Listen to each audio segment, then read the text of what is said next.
Right now, I'm the voice of Africa in the U.S., but I can confirm that the level of discrimination against me and against African journalists in the White House, it's outstanding. It's disgraceful. You know, it's been 3 months that we don't have questions at the White House. Even as President Biden is about to receive 50 African heads of state in D.C. for the U.S.-African Summit, she didn't even give us even a single question. I've been trying for the past 3 months. And, you know, it's shocking because she's black. She's an immigrant. I'm black. I'm also an immigrant. And she's discriminating against me more than the white people who were, the white lady who was there before. And it's shocking. She should be ashamed of herself. This happened a few days to the U.S. African Leaders Summit. This is Simon Atiba. He is a journalist in the United States of America. And this is Karine Jean-Pierre. She happens to be the press secretary to the White House. And whenever there is a press briefing in the White House, Simon Atiba would want to make his submission, but the press secretary, Karine Jean-Pierre, wouldn't allow. And whenever the opportunity is given to Simon Atiba, there is always an interjection and a rebuttal to Simon Atiba. So why would this happen or go on this way, considering the fact that Simon Atiba is a black person and also Karine Jean-Pierre is also a black person? Why should they be having conflict among themselves? Even in an interview, Simon Atiba mentioned the fact that the previous secretary, who was white, was even giving him the opportunity more than what Karine Jean-Pierre is doing. Why is it happening so? Why is there this rebuttal and confliction between the two of them, considering the fact that they are all of black descent? Is it because Karine Jean-Pierre is identified to be part of the LGBT? Yes, she is married to a woman and she's openly declared it and then talked about it and everything. So is it because of this reason that she thinks or she feels that Simon Atiba holds a different opinion or a different view? Is it because of this or there are other reasons? So Simon Atiba explains further in this video. So let's watch the next video for the explanation. She really dislikes a specific reporter from Africa. His name is Simon Atiba. He works with Today News. He's had a lot of hostile encounters with Karine Jean-Pierre for some reason. Yesterday, she freaked out on him and stormed out of the press conference, ending it early.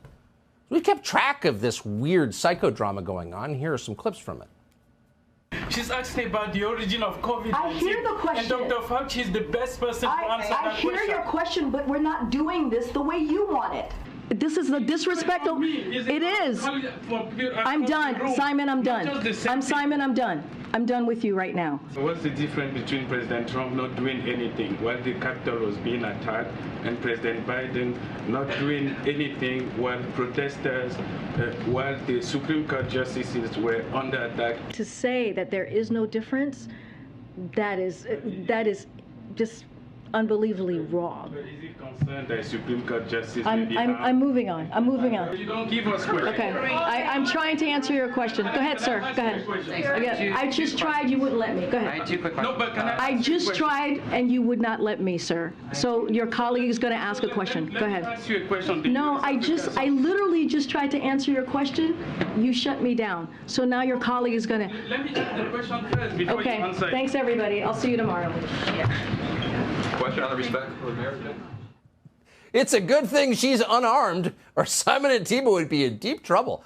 He's his correspondent for Today News Africa, and obviously kind of a hero. He joins us tonight. Simon, thank you so much for coming on.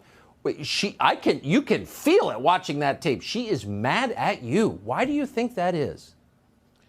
Yes, first of all, thank you, Tucker, for having me on your show. There's a reason why your show is the most watched show in news in the U.S., because you bring people like me. It's been a disaster, a total catastrophe, a real nightmare covering the Biden White House.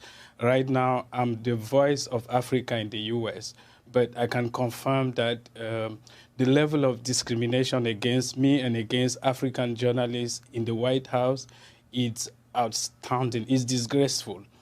You know, it's been 3 months that we don't have questions at the White House.